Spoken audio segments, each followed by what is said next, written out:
Okay.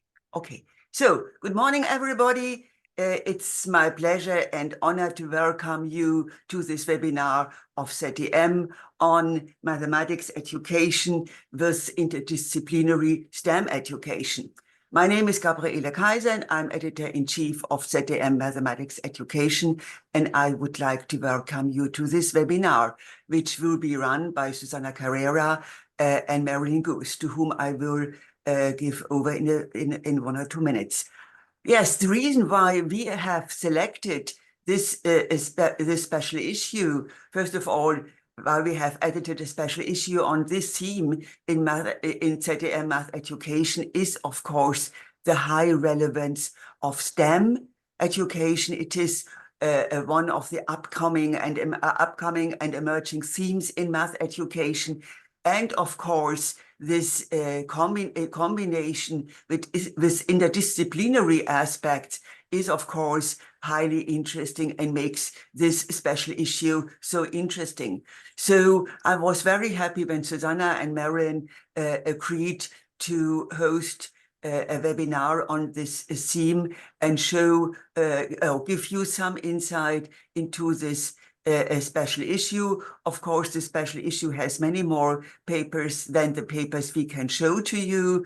But yes, we would like to get into touch with you and have a discussion about this very specific and important theme. As I've just mentioned, we are video recording this webinar, and it will be put on the website of ZDM. So just in case you would like to see something afterwards, you will see it at the website in something about 10 days. So I'm very happy that so many people have come, although the Easter celebrations are coming very soon. And I now hand over to Merrilyn and Susana for moderation. Thank you, Gabriela. I'll start by sharing my screen, if I may.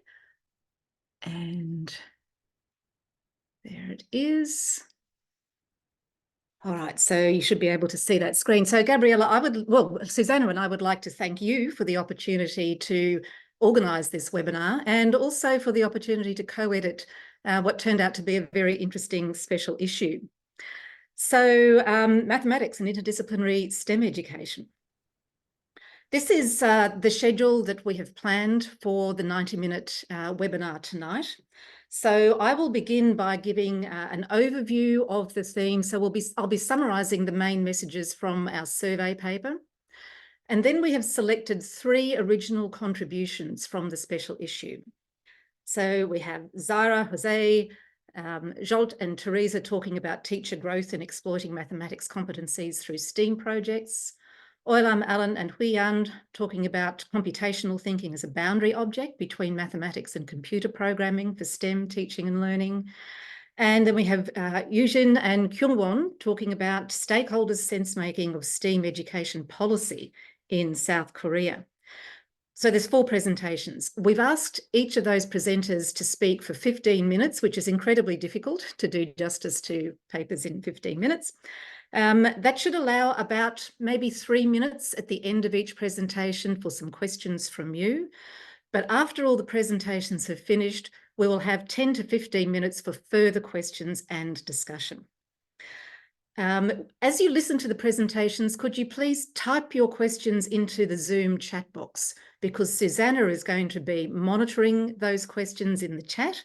And at the end of each presentation, she'll be directing the presenter's attention to those, posing the questions, and then managing the discussion at the end. So without further ado, let's move on and introduce this special issue. Well, as Gabriela has said, there has been rising interest in interdisciplinary mathematics education and especially mathematics and interdisciplinary STEM education.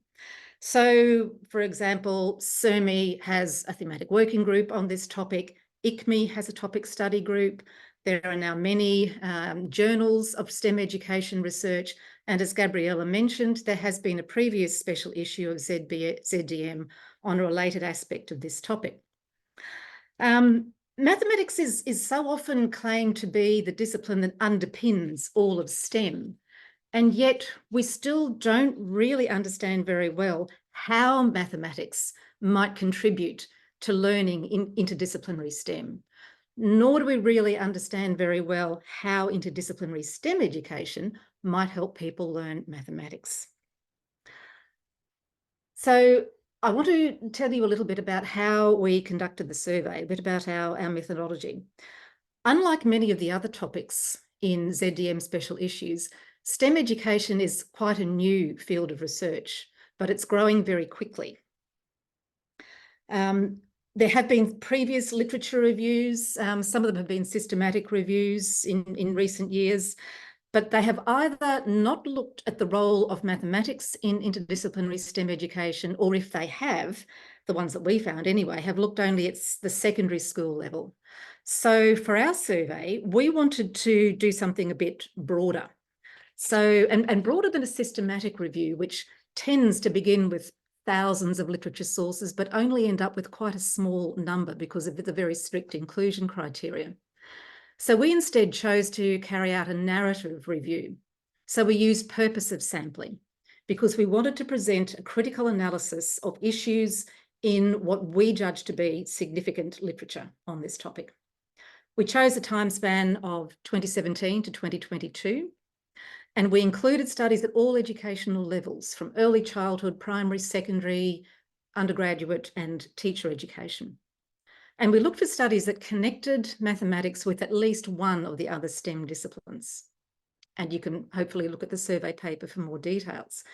That process resulted in 72 publications. They were journal articles, conference papers, and chapters in edited books.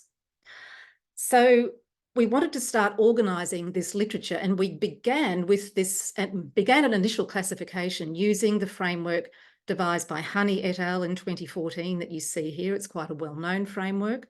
It identifies 4 high-level features of research in this field in integrated STEM education: the goals, outcomes, nature and scope, and implementation of integrated STEM education. But before long, not surprisingly, we found that we wanted to modify this framework so that it better captured what we thought were the issues coming out of the literature that we were finding. And so we agreed on 5 thematic clusters which draw on the Honey et al. Framework, but which add some other issues that we think are important. So those 5 clusters are interdisciplinary curriculum models and approaches, teacher preparation and professional development, student experience and outcomes, classroom implementation and task design, and policy, structures and leadership. So we then reclassified our set of publications and according to this framework, and we also removed some. So we found that some were treating the STEM disciplines as something separate from each other rather than being integrated. So we took those out, and we also removed sources that were not specifically about mathematics in interdisciplinary STEM education. So if you look at the numbers of publications in each of those categories, of course, they add to more than 53 because there were articles that could cover more than one of these categories. It's interesting looking at the frequencies around the outside here. So the areas that had most attention were teacher preparation and professional development and interdisciplinary curriculum models and approaches, in our sample anyway. And the one that had the least attention was policy, structures and leadership, only 4 sources. So maybe you're wondering, why did we even include this category? Well, it's there for a reason, because we argue, and I'll say more later, that this is an important research area and it's under-researched. And indeed, one of the presentations coming later in this webinar is precisely in this area. So what I want to do now is to summarise some of the main messages coming from each of these 5 clusters of literature, and also identify where we think future research needs to go. And then I'll use this framework to situate the articles in our special issue within this landscape, and then we can introduce the 3 focus articles. So if we begin with the first cluster, interdisciplinary curriculum models and approaches. So here, this is one of the first areas that was investigated, and typically people were looking at which disciplines to integrate. We've moved beyond that now to look at other questions, varying conceptions of what we mean by interdisciplinarity, and also varying approaches to what is it that is being connected within these disciplines. Is it distinctive disciplinary concepts? Is it modes of thinking? Is it inquiry processes? So these models are becoming more sophisticated, but the value of mathematics within integrated STEM education is still not entirely clear and needs some more work. So a question that we propose for future research is what models and approaches best represent the distinctive epistemic stances and practices of mathematics, as well as differences and connections between the STEM disciplines. If we go on to the second cluster, student experience and outcomes, I think it's already fairly well known that research on student learning in STEM education has focused mainly on the affective domain, student interest, engagement, aspirations, and so on. And we wondered whether this is because STEM education policies, which motivate a lot of research, often express concern about students' lack of interest in the STEM disciplines. So a policy goal is to improve student attitudes and engagement and so on, which is important. But we think we also need to ask questions about the cognitive goals of interdisciplinary STEM education. In our sample of literature, this was very rarely done, and if it was done at all, students' learning was assessed in a monodisciplinary way. So learning within one of the STEM disciplines only, even in programs which claim to be interdisciplinary. So we think we need studies that ask more penetrating questions about what does success look like in interdisciplinary STEM programs? Is it evidenced by improvements in student attitudes, participation in advanced mathematics at school and university? Or should we be looking at changes in students' disciplinary and interdisciplinary learning? So for future research, we can ask, how does interdisciplinary STEM education improve students' learning of mathematics? I know a lot of people are now interested in this question. And the other way around, what contribution does mathematics make to students' interdisciplinary STEM learning? The third cluster was about teacher preparation and professional development. Some differences here between primary and secondary school, perhaps not surprisingly.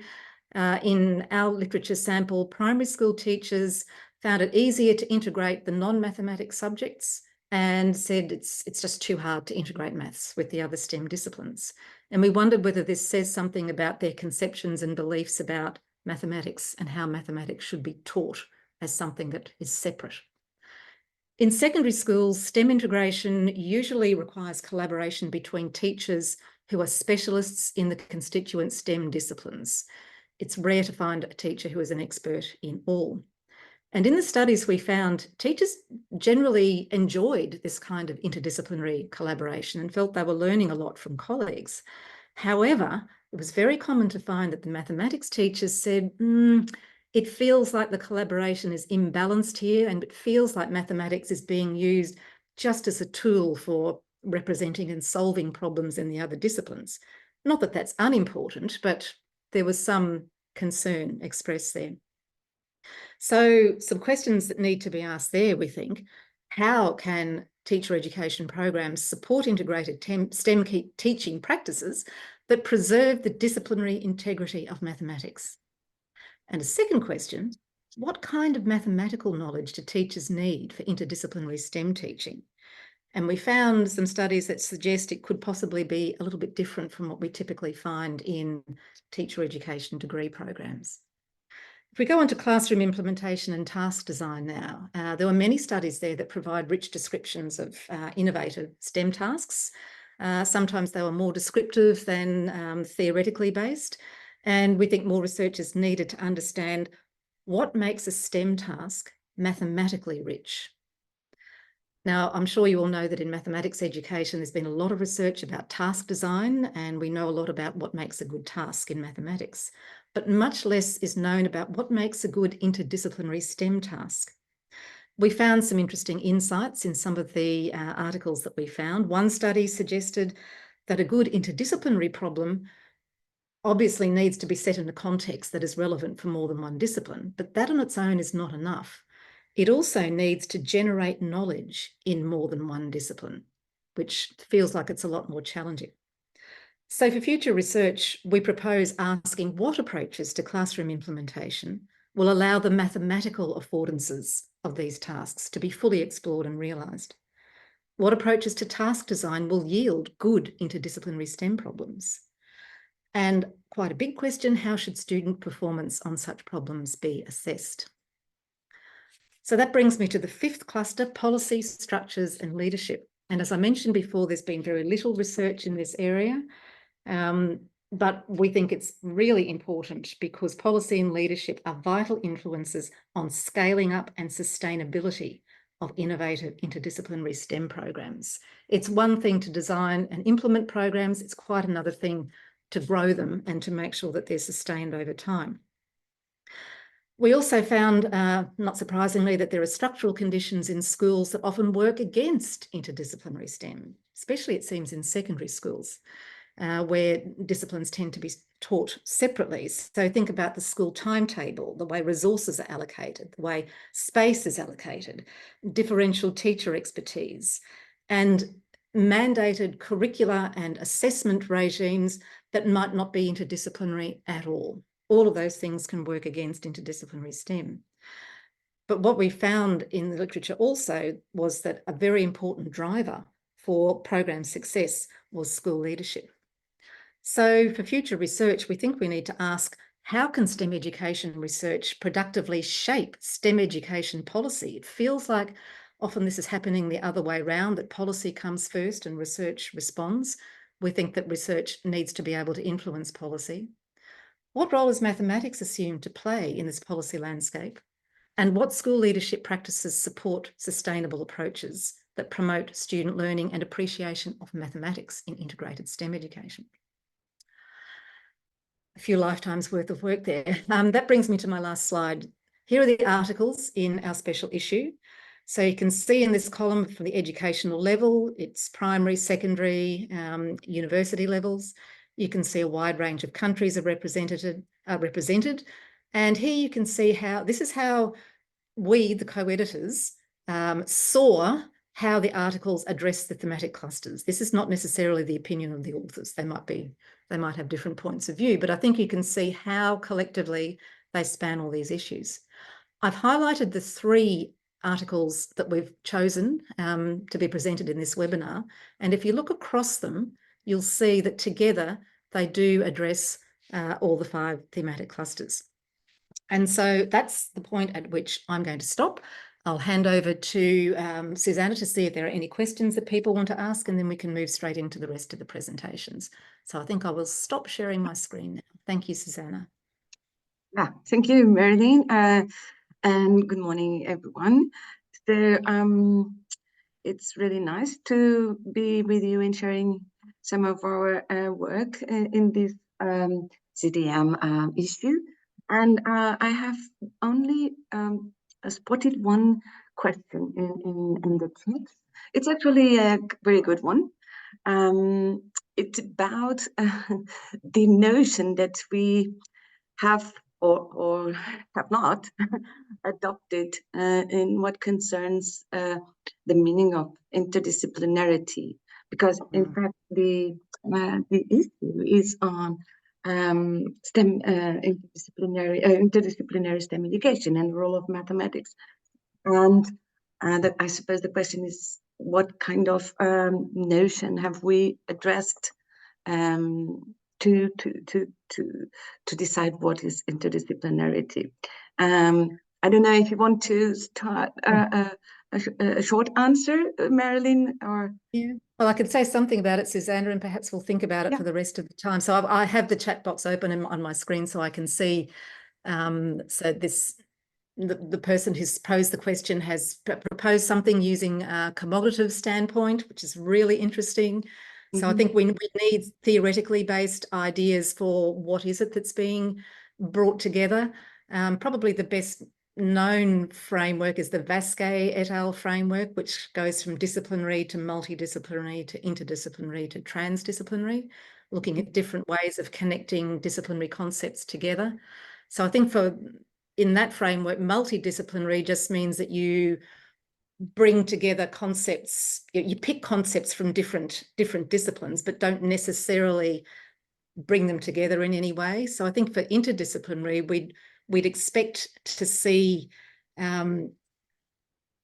something that genuinely links together ways of thinking in the different disciplines. And the transdisciplinary approach doesn't start with the disciplines at all. It starts with a big problem that needs to be solved and then looks at ways in which the disciplines can be brought together to address that problem. But this is a very interesting area, which I think we're starting to see some more sophisticated work being done. So I might stop there and we'll keep thinking about that one. So let's move on to the first presentation of one of the articles from the special issue. So we've got Zaira, Jose, Jolt and Teresa looking at teacher growth in exploiting mathematics competencies through STEAM projects. So if you would like to share your screen, and we'll move on to the next presentation. And again, I'll hand over to Susana to organise the questions. All right, okay, so.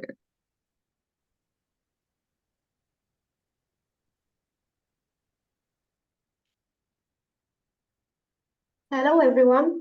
Many thanks, Susana and Merrilyn, for your presentation. Are you seeing my screen? Yes, perfectly. Yeah. Okay, thank you. Today, we are going to speak about one of the articles that have been published in this ZDM special issue, Teacher Growth in Exploiting Mathematics Competence Through STEAM Projects. This is a work that I have conducted with my colleagues, Diego Montecón, Professor Lavicka and Professor Blanco. And well, I can't, oh,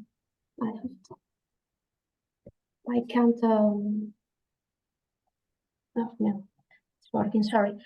In Spain, a new curriculum has been enacted, and this curriculum collects the European Union recommendations related to STEM education. Consequently, this new curriculum includes the development of the STEM key competence. In particular, the new curriculum promotes the development of a collection of mathematical specific competencies, and these competencies are related to project-based learning. In particular, the curriculum links 5 competences: modeling competence, computational thinking, intramathematical connections, mathematical representations, and collaborative work and positive identity. As Merrilyn has commented, sometimes it's difficult to promote the above competence or mathematics in general through STEM projects. However, there has been some recommendations for trying to promote this competence. For example, Jas and Schiller state that with a small project modifications in existing projects, it can be mathematics competence can be promoted, and Han and colleagues state that this competence can be easily promoted with community support. However, as far as we know, there was not studies focused on systematically evaluating teachers' evolution, teacher growth across years when implementing a single project to exploit mathematics competence. In this sense, we have tried to explore this gap, and we pose the following research question: to what extent do mathematics teachers evolve to exploit mathematics competence over time, and how do trainers contribute to such evolution? For this purpose, we selected 2 mathematics secondary education teachers. Both teachers hold a degree in mathematics, and they had more than 7 years of experience teaching, but teaching under a traditional approach. These teachers were attending the Open STEAM Professional Development Program, and they joined the program in the academic year 2017-2018. The Open STEAM Professional Development Program by that time offered theoretical sessions for trying to learn teachers the meaning of STEAM education and project-based learning, the different components of project-based learning, and curricular guidelines. After that, we offer practical sessions. In these sessions, they were mainly experiencing project-based learning components since a practical perspective. And after that, they were invited to design a project. In particular, one of the teachers designed the water rocket project, and the other one designed the mathematics museum. After that, they implemented their projects with students in regular lessons. The water rocket project was carried out with 17 years old students, and the mathematics museum was implemented with students age 15. For trying to improve the projects and implement it in the next academic year, teachers, after this first iteration, receive advisor support.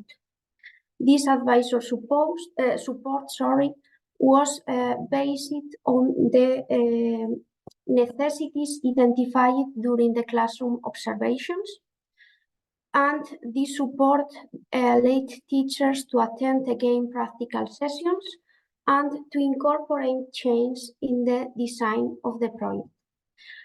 After the implementation in the academic year 2018-2019, we followed the same procedure, and they implemented again their projects after COVID in 2021. Concerning the advisor support, concerning the advisors, we assigned 2 advisors to these 2 teachers. One of the advisors was a researcher in didactics of mathematics that holds a degree in mathematics and is interested in transferring research results to practice. And the other advisor was a secondary education teacher with a degree in engineering that had previous experience in the implementation of project-based learning and integrated education in regular lessons. For collecting data, we employed observations in regular lessons, as I have mentioned previously. Then we analyzed the students' report, and we consider also data gathered from the focus group. For analyzing data, the 2 researchers and the 2 advisors analyzed the data gathered from the observations and the group and the focus group. Then they analyzed the students' report, and they shared the information for incorporating improvements. After that, the 2 advisors discussed the recommendations with the teachers in the focus groups. Teachers were free to incorporate or no the advisor's recommendations. This process we repeated after each implementation. Now I am going to summarize the main results concerning one of the projects, and we have selected the water rocket project. The main objective in the first implementation that the mathematics teacher planned was to design and construct a water rocket project and also its launch mechanisms to model the trajectory of the water rocket. In relation to the modeling intra-mathematical connections and mathematical representations, we observed that the project was excessively mediated by the technology, and the teacher was provided continuously direct instruction, and this fact didn't allow to promote this free competence. And concerning the collaborative work and positive identity competence, we observe, and also the teacher recognized, that there was a high presence of collaborative work, and this was a motivation. This fact was a motivation for the students, because they rarely work in groups in mathematics regular lessons, and they don't usually construct things in mathematics. However, the teacher was not able to promote or to show the value of mathematics in this project. After the focus group, the advisor recommended the teacher to attend practical sessions about Tracker and GeoGebra, that were the software that the teacher was employed, to learn about their didactical use and how to promote mathematics competence with this software. And they also give some recommendations for incorporating in the project design that were collected in the following implementation. So in the second implementation, the teacher changed the objective, and now the objective was to model the trajectory of easily recorded objects thrown manually. The teacher decided to avoid the design part of the activity. With this change, the modeling, intermathematical connections, and mathematical representation were more emphasized, because the teacher not only try to invite the students to interpret the problem situation, but also to formulate the mathematics problem and understand the solution in context. However, concerning the collaborative work and positive identity competence, the teacher was able to help students to value school mathematics, but the students were not really motivated, because they lost the practical part of the activity. With new recommendations, new implementation came, and although the objective doesn't change, the teacher incorporated new tasks that allow exploring the modeling, intermathematical connections, and mathematical representation more in depth. In addition, with the tips of the teacher advisor that teach in secondary education, the teacher was able to promote not only the value of mathematics, but also incorporate change that allow to come again with the idea of working collaboratively.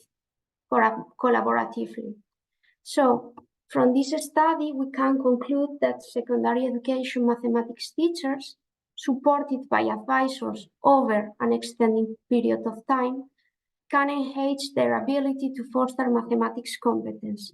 But I would like to highlight that their progress, the teacher progress, was only enhanced after several iterations, and the advisors were a key factor, because they were able to offer personalized training and continuous support. It was difficult to tackle the modeling competence, but when it was promoted, the intramathematics and representations competence emerged more naturally, and we also observe, as you may also observe in this presentation, that computational thinking was not present, and we attribute this result to the advisors' lack of expertise in this competence, because they were too focused on promoting the other one. So it's very important the background of the advisors from trying to help and to promote mathematics competence also. These are the references that we have employed for these presentations, and many thanks to all of you for your attention. Thank you very much. Thank you, Zaira. I have two questions in the chat, one from Raul, a Portuguese colleague, and another from Thierry. They're very nice questions. I would like them to pose them if they want. Raul, would you like to pose your question? Yes, but I think I understand better because Thierry told something that helped. But my question is because I watched 2 times the expression intra-mathematical connection. And in my mind, I see STEM with extra mathematical connection. And because of it, I asking where is the extra mathematical? Why the focus in intra-mathematical? Yeah. Okay, thank you for your question, Raul. It's very interesting. We have selected these competence because are the initial ones that the Spanish curriculum links to project-based learning. And I think that, or we can say that in the modeling competence, the idea of extra mathematical, of interpreting the extra mathematical world and transferring from the extra mathematics to intra mathematics and then coming again to extra mathematics is present. But when they try to define the intra mathematics connection discipline, what they want to do, I think, that is to value or to emphasize the value of mathematics within the real world. It's not only necessary having the knowledge to interpret the problem or to transfer the problem from the real world or to a contextualized situation, but also they want to emphasize the idea of working with mathematics within projects. Okay, thank you. I agree. Thank you. I think we can still have another question from Thierry about the understanding of the concrete or the more word problem. So Thierry, would you like to pose your question? Thank you very much. I think that the question actually is somehow connected to what to the exchange we heard just now between Raul and Zaira.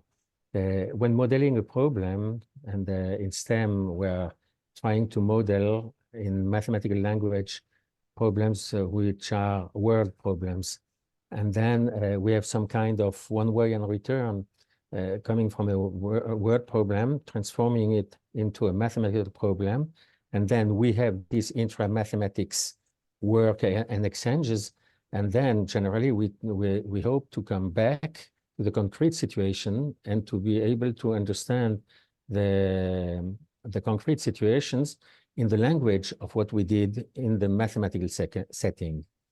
Did you arrive to that with your students, or when you are describing in your table, there were some gray rectangles, and I could understand that the students understood what was the solution of the mathematical question, but you didn't emphasize what happens with the concrete problem. So did you go until there with your students or not? Still not?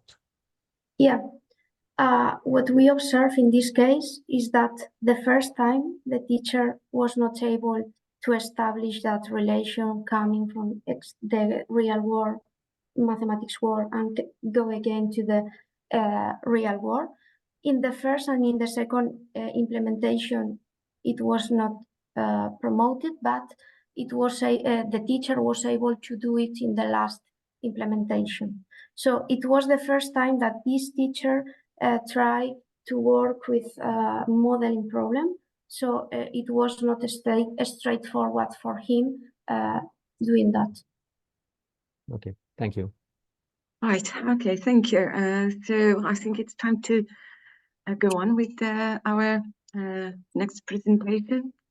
Thank you, Susana. Thank you for your questions and a very interesting presentation. So now we're moving on to Oilam, Alan and Huiyan, who are talking about exploring computational thinking as a boundary object.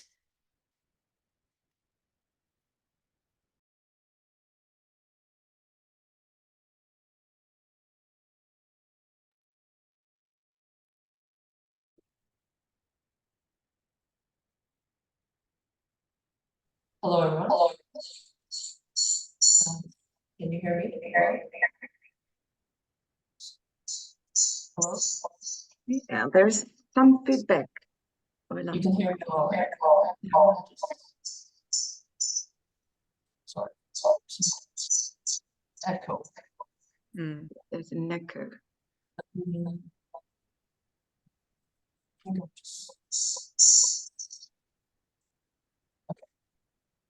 So, thank you again for your patience. Can you hear me well? Yes. Okay. So, Yes. thank Yes. you. Hello, everyone from the Chinese University of Hong Kong. On behalf of Alan and Huiyan, we are very excited to share with you our paper, Exploring Computational Thinking as a Boundary Object. And we think that this study can potentially inform integrated STEM teaching and learning. And before I start, I would like to mention that this is a continuation of a previous study in which I address mathematical problem solving in a programming context, and also envisioning computationally enhanced mathematics education, which has been published earlier in ZDM as well, so for your reference. And this is the overview of our presentation. I will invite Alan to speak about 2.2, CT as a boundary object, which he's very familiar with, and the rest are very self-explanatory. So to begin, what we know currently about STEM education is that it is a context where 4 knowledge domains meet. And by this, I mean, we're taking on a transdisciplinary or interdisciplinary approach for STEM education, instead of a disciplinary approach in which knowledge and skills are taught and learned separately. And so, just as Merrilyn has pointed out, there has been a research gap in how integrated STEM pedagogies are conceptualized and practiced. In particular, how do we support crossing knowledge domains? So in response, we propose 2 ideas that are relevant. First, problem solving is a medium for engaging in STEM inquiry processes. This is Alan's work, and he has been working on problem solving as a common process in all 4 STEM disciplines. And building on this, we propose also that computational thinking is a problem-solving heuristic. And on CT, there has been much work or much studies, scholarly work on this area, but we highlight some of these that are relevant to the study. For example, that CT is used to decompose a problem and to design algorithmic solutions. It is not only a exclusive skills of computer scientists, but a generic thinking skill process that everyone is exposed to in problem solving. It is closely interwoven with mathematics. And also some of my previous work have demonstrated strong connections among CT, mathematical thinking, and STEM learning outcomes, such as creativity and critical thinking, while students are actively engaged in programming digital artifacts. So in this paper, we aim to initiate an exploration of boundary crossing between mathematics and computer programming in a problem-solving context. Specifically, we regard CT as a boundary object, which Alan will talk more about, between mathematics and computer science in a K-12 programming-based mathematical problem-solving context. Our research questions address first, what features of CT can be observed during programming-based mathematical problem solving? And second, how may these features be leveraged to cross disciplinary boundaries in generating a form of integrated STEM pedagogy? So for our theoretical framework, we first look into CT as a thought process involving formulating problems and their solutions. And this is more of a conceptual definition of CT. We then draw upon other scholars' work to identify different components of CT, such as the work of Brennan Resnick, who proposed 3 different components: computational concepts, computational practices, and computational perspectives. We then borrowed the first 2 computational concepts and practices to respond to our research questions in terms of identifying the CT features, which are boundary crossing features. So we also had to look into the empirical studies that address CT in mathematics education research specifically. So Huiyan and I have previously conducted a systematic review on integration of CT into mathematics education with a focus of CT-based math instruction and student learning. And our results are that we synthesized 7 CT concepts and developed a hierarchy of CT practices that are associated with programming-based mathematical activities. And I will show them in the next slide. So first, there is a list of 7 CT concepts. Because this is already published in ZDM, I won't go into details, but I can share that these concepts, variables, conditionals, loops, sequences, events, subroutines, and operators have been defined in the reviewed literature from a programming perspective, but also they have been applied in a CT-based mathematical context with specific mathematical meanings. So we have done this systematic review, and this helps us in relation to our investigation about CT as boundary crossing. So in addition, as I said, that we also developed a hierarchy of CT practices. And again, this is the results from our review. And just to highlight, because there are so many of them, for this particular study, I preview that these 6 of them will be highlighted in our study, current study. And I will invite Alan to talk a little bit. Okay, hello everyone. Okay, so I'm going to say a few words about the idea of a boundary object. Boundary objects are objects which are both plastic enough to adapt to local needs and the constraint of several parties employing them, yet robust enough to maintain a common identity across sites. They are weakly structured in common use and become strongly structured in individual sites. This is the formal definition, okay, by Starr and Gressmer in 1989. Okay, in this study, we refer to boundary cognitive process, like Euler was saying, those are heuristic, as cognitive boundary object that could mediate and translate between mathematics and computer program. Specifically, we explore CT as a boundary cognitive process between mathematics and computer programming contextualized in a problem-solving situation as a common mode of thinking, that a mathematics learner and computer programming learner use during programming-based mathematics problem solving. So it kind of a little bit answering to a previous question about transdisciplinary. Okay, this is how the 2 disciplines can connect to each other by a common cognitive process. CT is flexible enough, computational thinking is flexible enough to support individual mathematical and computational programming problem solving, as well as inquiry-based learning process. And it is robust enough to maintain common problem solving heuristic across both subject domains. So this statement, I'm just comparing it with the formal definition. We identify common problem solving heuristic as boundary crossing feature of CT, which are co-recognizable by the mathematics community and the computer programming community in a problem-solving situation. In the next slide, I'll show you a very simple example.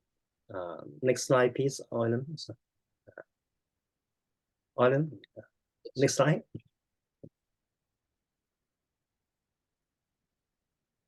Okay.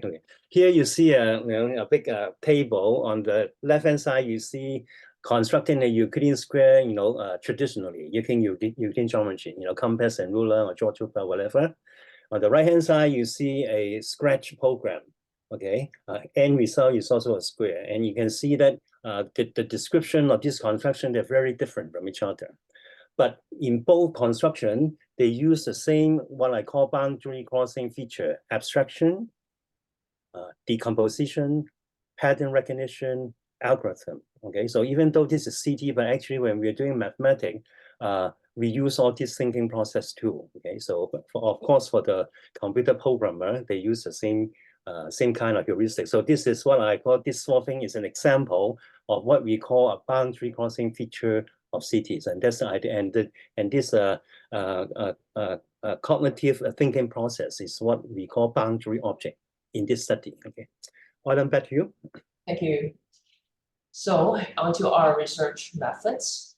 So this is a larger study which consists of a series of teaching experiments featuring teacher and researcher collaborations in a diverse educational context. We have collaborated with 5 schools, generated at least 20 lessons, and around 60 contact hours in these teaching experiments. And our research design is a design-based research. We implemented 3 iterative cycles in secondary schools in Hong Kong, aiming to contribute towards using programming-based mathematical activities to enhance students' problem-solving competence and mathematics learning in a school setting. For our task design, taking the concept of boundary crossing, the design task aimed to facilitate the integration of computing into mathematics education without losing the discipline's unique characteristics, depth, and rigor. And for our data collection, we collected a variety of data, including video recordings, voice recordings. And for this particular study, our main data came from field notes, screen capturing of the students' programming activity, and also digital, non-digital classroom artifacts produced. We analyzed 2 tasks in terms of how they may align with an interdisciplinary STEM task design. Our first task involves geometry, and we asked students to program a geometric figure, create an artifact that has rotational symmetry in it. So they can also vary the base figure to take on any kind of regular polygons. They can also generate different rotations to generate this overall rotational symmetry figure. That's our first task. For our second task, it's related to algebra. We give them a scenario in which they were to calculate the total number of seats in a stadium. And these different sections have, the number of seats follow an arithmetic sequences. So as you see here, there's a sequence of seats in the different number of rows in each respective sections, and they were to use programs to calculate the total number of seats. We also gave them a more advanced, more difficult version after to assess their development of CT. For data analysis, we mainly started with analyzing the CT concepts and CT practices that were demonstrated and inferred in the student solution. And then finally, we performed analysis on the boundary crossing features of CT. That is how CT maintained a common identity while serving functions in both programming and mathematics locally. So our findings from the first task is that we found that decomposition was prevalent in the solution, and this can be this CT practice can be interpreted from 2 perspectives. First, the student broke down the overall drawing into smaller figures, and they also further decompose or break down the steps of drawing one regular polygon into its one-dimensional elements, such as straight lines and angle turns. So from programming interpretation, they reduced the programming steps into two ways of moving the position of the pen, namely to move x steps and to turn x degrees. So as a result of breaking down the problem geometrically and computationally, the student decomposed the overall drawing of a polygon into repeatable steps to be executed in Scratch. Our second CT practices observed is pattern recognition. So in the student solution, we observed that the students could observe a pattern in which every regular polygon could be generated in the same way geometrically by its congruent side length and interior angles. So that's from a mathematical perspective. And from a programming perspective, they recognize that the pair of codes, which we explained before, always exists in tandem. So this is always a pair. And from that, they were able to use the repeat block to realize the repetition. And this we think that this is an outcome of their ability to recognize this pattern. So pattern recognition occurred in both recognizing the geometrical elements of the drawing as well as in the programming language. Thirdly, we saw that the students use loops to create their geometrical figures, and from a mathematical perspective, they were repeatedly carrying out a procedure of geometrical constructions, and from a programming interpretation, they were using what's called a nested loop to execute a program effectively, that is to repeat something that is repeating. And you can see it here. They were using a nested loop to execute their drawing more effectively.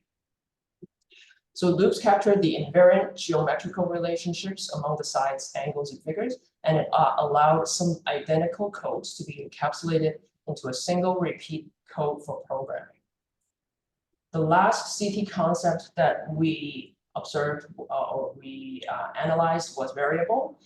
We saw that the students consider whether a certain property of the geometric figure could be changed, and that is evident in their use of variables. So they could see that the length, the number of sides, and the number of repetitions could be changed, and it will change the property of the geometric figure correspondingly. So that's from a mathematical perspective. And from a programming perspective, they could use variables from a programming sense to store values that represented each of those mathematical entities. So the dual meanings of variables, as both a mathematical variation and a programming artifact, constituted them as having boundary crossing features. So for the second task, I'll briefly explain the solution. So for the subproblem 1, student needed to use two variables to store the values of the arithmetic sequence. And then they would use a repeat loop and also some iterations to change the sum and the number, the seat in each row, respectively. And this is just a simple solution from subproblem 1, but when it comes to the more advanced problem, the students, we saw variations in the student solution. So we did talk about them in our paper, but in here I just show one of them.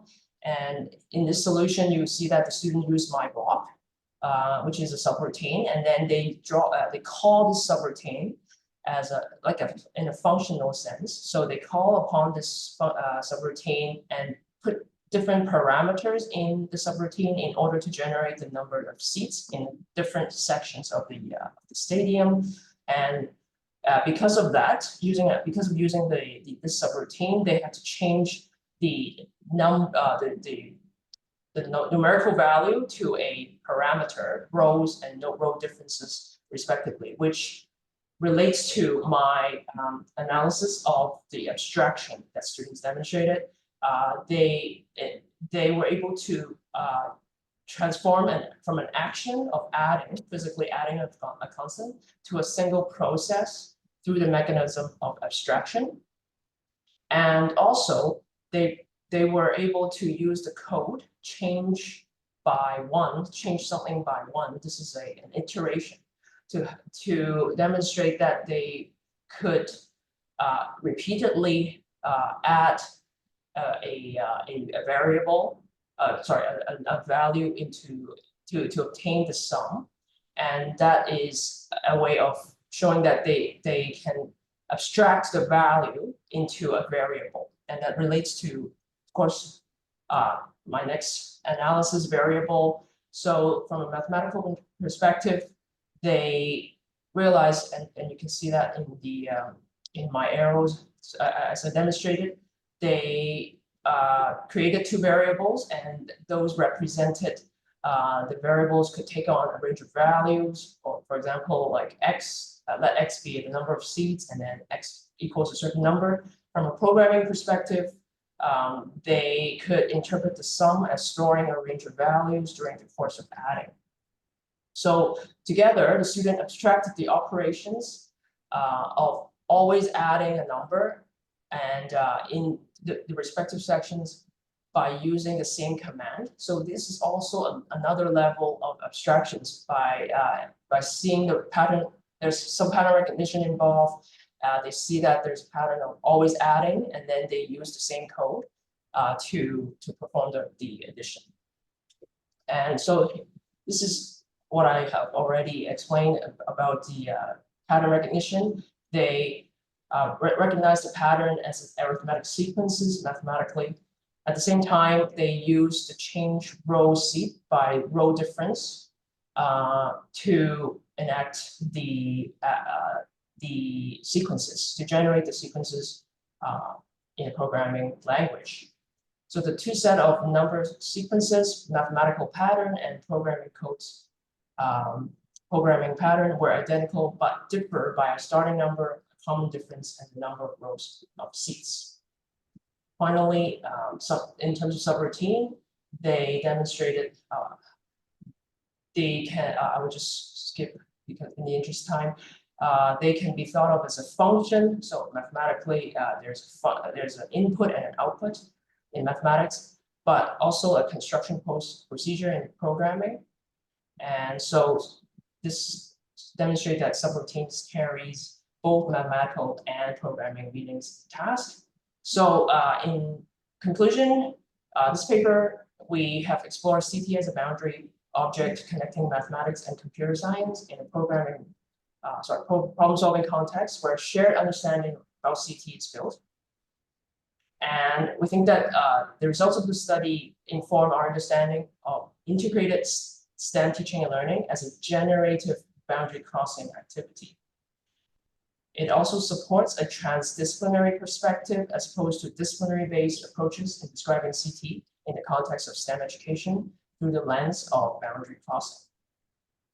We have some more discussions in our paper. Mainly, we discuss other CT concepts such as operators and conditionals. We think that operators do not have significant boundary crossing features towards integrated STEM learning, but there's potential for conditionals, even though we did not observe this in our task. We think that this is, there's potential to advance our understanding of boundary objects because of other empirical studies have demonstrated these. So it warrants our future research to look into a more comprehensive way of looking at different CT elements, components, as a boundary crossing for STEM education. Our future directions include more research addressing computational concepts and practices to enrich our understanding of the interplay between mathematics and programming. We also encourage researchers to investigate how well and coherently CT can serve to translate and mediate practices between the two disciplines and to determine concise descriptions of boundary crossing features of CT to inform integrated STEM teaching and learning. And that concludes our presentation. Thank you for your attendance. Thank you. Thank you, Olan. And I only have one question here in the chat. So could you please pose the question? I'm not sure if I can say your name. Hi, it's Avulians, and I was just going to ask if you noticed any difficulties with students changing between one discipline to another. So from a cognitive point of view, it would be called cognitive conflict, where a solution might be mathematically valid, but within the constraints of a programming language might be invalid, or vice versa, if any of those came up. Thank you for the question. That's an interesting one. We did come across with this kind of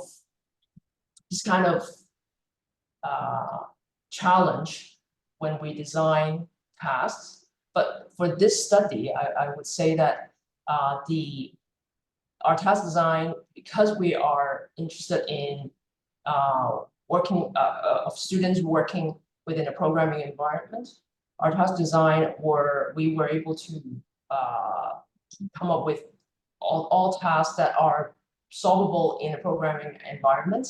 But to answer your question, we did conduct another study. So I would suggest that you refer to our other paper. It is on flexibility in mathematical problem solving. Programming-based mathematical problem solving. So we draw on the idea of flexibility, and we suggest that there can be coherences or dissonances when one translates a mathematical expression into a programming expression, and vice versa. And so we did look into that in a different study, and I think that it is something worthwhile to look at because of the difference when you look at mathematics as language and programming as language. There can be potential differences between them. So when translating between one another, there can be differences, and so we did look at that in the study, and I hope that answers your question. I just want to a very quick response. I think that is a wonderful question. I haven't come across such an example myself, okay? But if such example exists, okay, I think we will have a reinterpretation of what boundary object is, because we were talking about similarity, but of course there's differences. So that will give a new dimension of what boundary object is. I think that is a wonderful direction of research. And if any one of you have such an example, please let us know. Okay, thank you. Thank you, Alan and Oylan. Very interesting. And I see we have over 80 participants, which is wonderful as well. So let's move on to our final presentation. We have Eugene and Kyungwon, who are going to talk about exploring stakeholders' sense-making of the STEAM education policy in South Korea. Hello, I'm Kyungwon Lee, a PhD student at Seoul National University. This is a collaborative work by Chae Han, Eugene Lee, Kyungwon Lee, and Onam Kwon. We are honored to have an opportunity to share our work. I will present from the beginning up to method section, and the rest will be presented by Professor Lee from Gangwon National University. This study explores stakeholders' sense-making of a STEAM education policy in South Korea. Students in South Korea had low confidence in mathematics and science. They needed to develop a favorable attitude towards STEM subjects. In addition, there has been an emphasis on the arts, for creativity in education in Korea. Against this backdrop, STEAM education in Korea was introduced at the policy level in 2011. This study examines the sense-making process of stakeholders involved in STEAM education policy at the K-12 level and illustrates the existing disparities and lack of consensus among stakeholders, with a specific emphasis on mathematics practices. The study aims to contribute to the field of mathematics education by filling the gaps in scientific evidence that inform the development of education policy regarding the STEM education policy in South Korea. Additionally, this study will provide a deeper explanation of potential components affecting the success of STEM education, highlighting the role of mathematics. There are two research questions. First one is, how do stakeholders understand the STEM education policy? The second one is, how do teachers perceive the implementation of STEM education policy in actual mathematics classroom settings? So the second research question focused more on the role of mathematics. In Korea, STEM education is also referred to as 융합교육 in Korean, which means the conversion toward integrated education. The 2015 revised national curriculum in Korea aims to encompass nurturing creative and integrative learners. So the introduction of STEM education policy in 2011 led to the organization of various teacher PD programs for implementing STEM education. The flow of policy and funding proceeds as follows. The Ministry of Education allocates funds to COFEC and 17 province offices of education. The Ministry of Education and COFEC manage the STEM education policy. COFEC details the policy and plans PD programs for teachers. The 17 province office of education across the country support schools financially and operationally. So Korean K-12 schools have implemented the policies practically for students. We focused on eliciting participants' plausible stories based on the stakeholder sense-making cycle. Holland and colleagues defined the sense-making cycles as enacting actions to address disruption, noticing and categorizing aspects of its enactment, selecting plausible elements, and retaining those in future actions. Plausible stories of STEM education as STEM stakeholders can be useful to reveal their conceptualization of policy implementation according to their professional context. So 12 stakeholders participated in this study. Since our second research question focused on mathematics, we gathered primarily individuals with a background in mathematics, and they participated in this study voluntarily. Among the 12 participants, 9 were mathematics majors and 3 were non-majors in mathematics. There was only one person in charge of STEM education at the Ministry of Education, and this person participated in our study. Before the individual interviews, the researchers guided the participants to respond to open-ended questions, create concept maps, and graphs.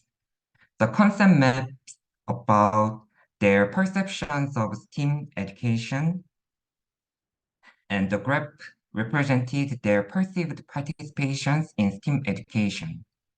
Subsequently, semi-structured interviews were conducted via Zoom. These interviews included follow-up questions on their initial responses of a survey and overall questions about STEM education. Since survey questions are suggested in the paper, if you want to check these questions, please examine the appendix of our paper.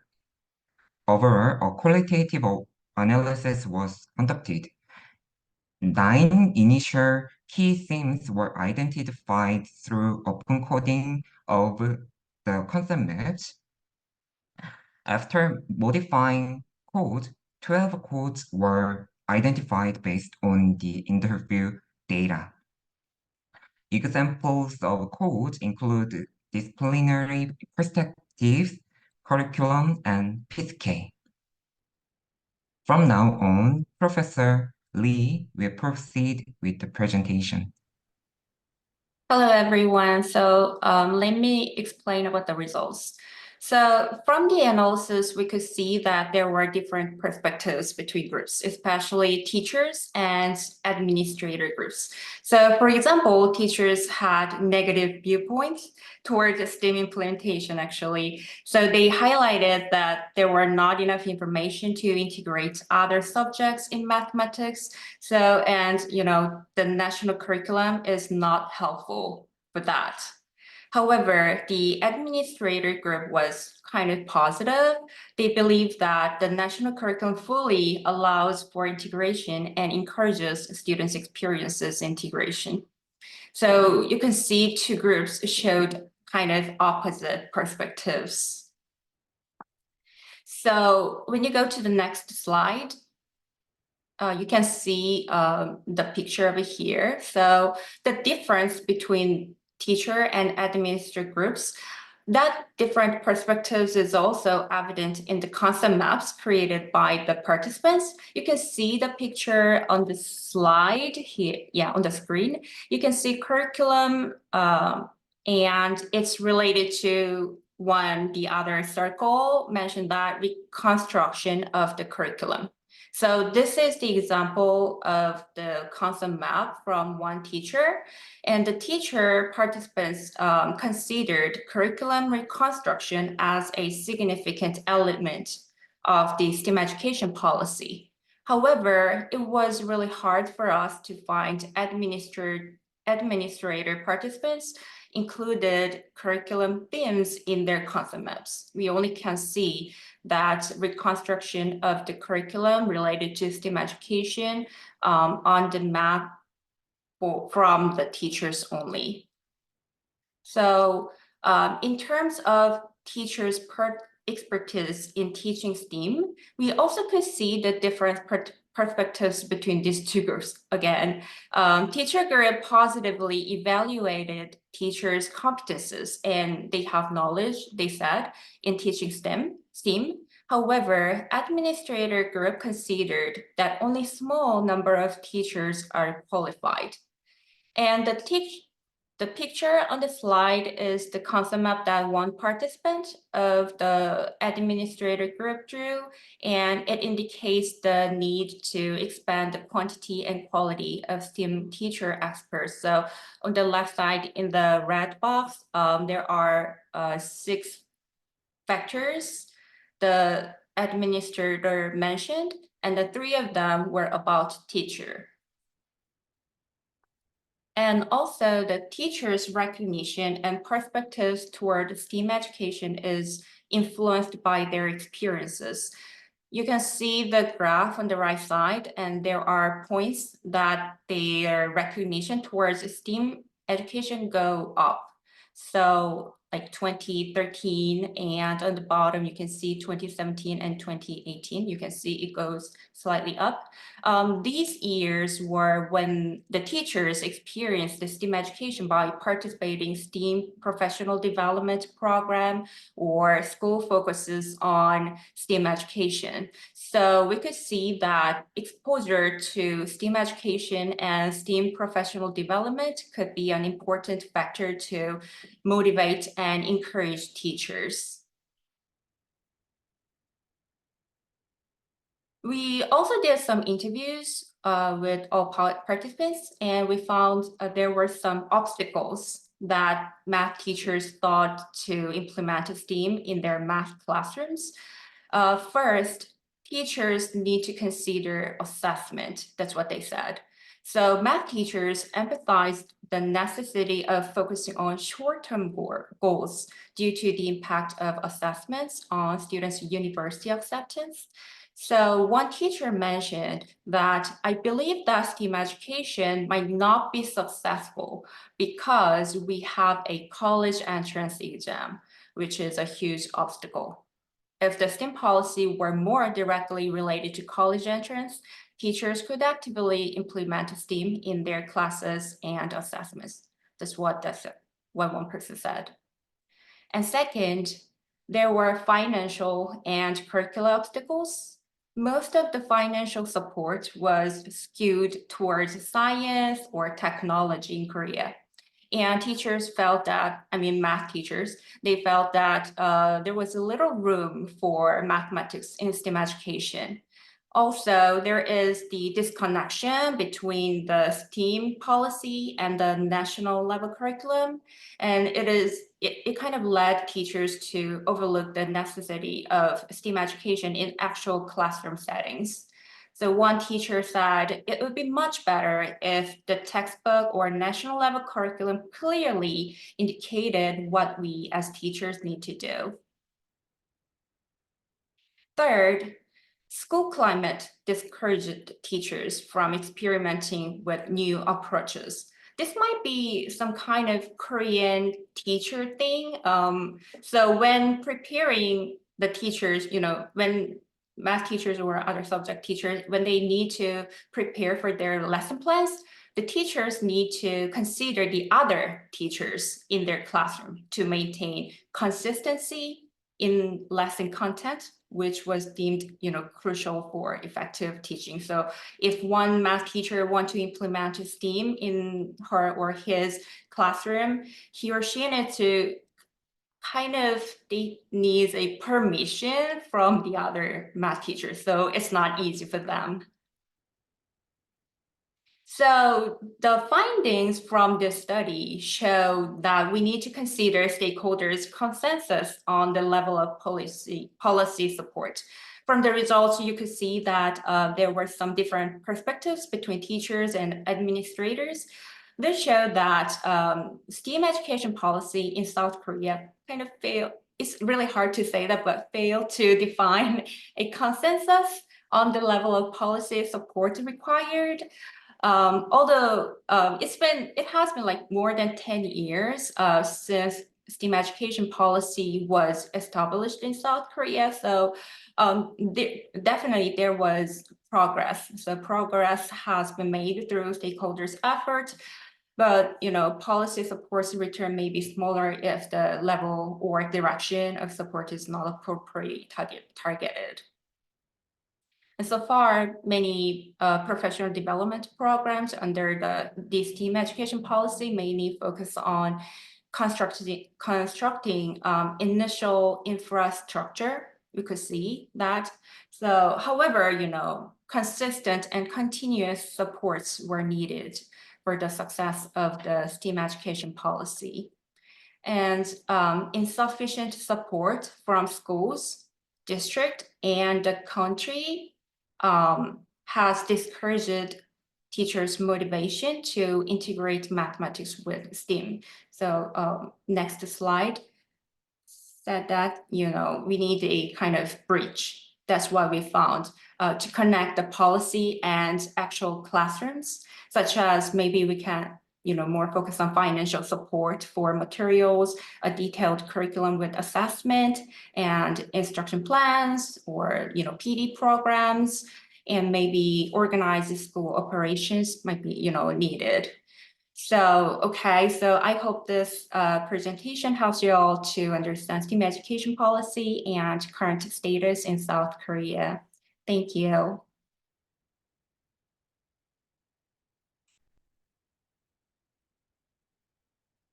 Thank you very much. So we have a question here in the chat from Pitong Lu. Can you pose your question, please? Oh yeah, hi. Can you hear me? Yes. Yes. Oh, okay. So, because I just heard the presentation, Eugene talk about that teacher may need the permission from other teachers if they want to experiment some new teaching approach. So I was wondering, like, as the teachers in South Korea, if they were in the same group or in the same school, they have to, they are required or demanded to follow a kind of a uniform plan that on this week we must teach this content, this content, this content, and in the next week we must finish this content, or like they have some kind of flexibility in like planning their own classes. That's kind of a technical issue. Yeah, thank you. Yeah, thank you so much for that question. And then it's a really good question to understand Korean education, classroom settings. And yes, actually. So basically we have to, as teachers, we need to follow some kind of consistent lessons all together. So at the beginning of or before the semester begins, all math teachers came together and then they discussed about, like, in March, we need to, teach this much. So we definitely need to follow that kind of from page 1 to, 30, for example. So we need to follow that kind of schedule all together. And then I believe that most math teachers follow, they use textbook based on the national curriculum. That might be a little different from other countries, maybe.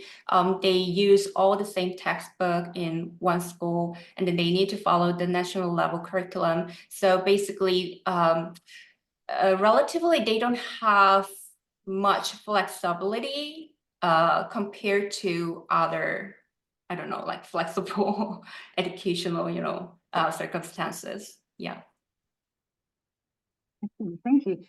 There's another question here about STEAM being a subject with a timetable in the curriculum, or is it something that is transversal to other disciplines, other subjects, school subjects? Yeah, another good question. Actually, as I know, there are not many schools who actually put STEAM education, STEAM as one subject, like mathematics or English. So, like, they were kind of used the after-school program for STEAM education, or after they teach all content teacher have to teach. Maybe they can have like 1 or 2 hours in their math classroom to implement STEAM as some kind of special activity for the students.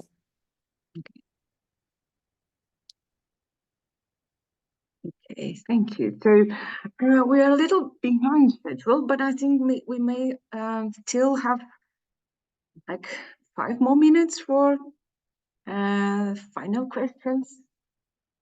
I think we can have 5 more minutes, but I mean, we are already seeing that people leave. So I think it would be nice to wrap it up. I mean, we had brilliant presentations. Let me just unmute myself. So thank you so much to everyone who presented. Thank you to Susana for looking after the questions. Again, thanks to Gabriele for making this possible. Of course, Susana and I and Gabriele are very familiar with all the articles that were published in this special issue. We have read them multiple times and through many revisions, and we thank all the authors for their persistence. But it really brought home to me the extra layer of interest and meaning that is added when you listen to people talk about their work. It really does make a difference. So thank you so much to all of you. And we hope that you will go and read all of the articles that are in that special issue. I've certainly learned a lot about STEM and STEAM in different countries across the world. So thank you. Susana, do you want to say any more? Well, no, I also say your comment on how listening to the authors presenting it really opens up our view on their work. So it was really nice. Thank you. I also want to thank you for the opportunity and for our colleagues that accept this invitation to speak about their research and about the articles. So thank you very much to you all. So we have now one raised hand. Kima Prince, please. Yes. You have raised your hand. Okay, but apparently you can't unmute. I would like to first thank Susana and Merrilyn for this wonderful presentation. And I've seen in the chat that people say, look, it's much more interesting or it's add something additional to a paper if you can see the authors, if you hear the intentions behind. I mean, these kind of meta remarks where you explain why you have done something, why you embed something in a context, like we just heard in South Korea, that is actually, I think, extremely important. So we certainly will continue with these kind of webinars, because I really think it adds something to a special issue which we are publishing. Because I have received a question. I have recorded it and I'm still recording it, and you can find it on the website of ZDM in something about 10 days. Give us a few days, because it's Easter is coming and Marcelo Borba is doing it with his staff. So give us a few days, but then you can read everything. And then I would like to close with one final remark, because Susana and Merrilyn, you mentioned that there are only a few papers published on policy issues. And I think one reason are, for example, editors-in-chief of journals, handling editor. Because when I saw this paper, I was really unsure whether this is a paper for a journal in mass education. Of course, there are paper journals around on policy issues, curriculum development, and so on and so on. And I was, if that wouldn't have been a special issue, if that would have come across an open call, I would have said, okay, come on, that is not really right to publish that in a journal in mass education. So I think we all have to accept the high importance of policy. And I found actually the difference between teachers' views and the views of the policymakers and the administrators very interesting. And I would imagine if I would go back to Germany and would ask teachers and administrators, they would definitely say the same. So I think this is a very important issue, and I think we have to work on that and include much more strongly, not only culture, what we regularly do, but we have to include political issues. Therefore, I was very happy that you actually took up your initial idea at the end with this wonderful presentation.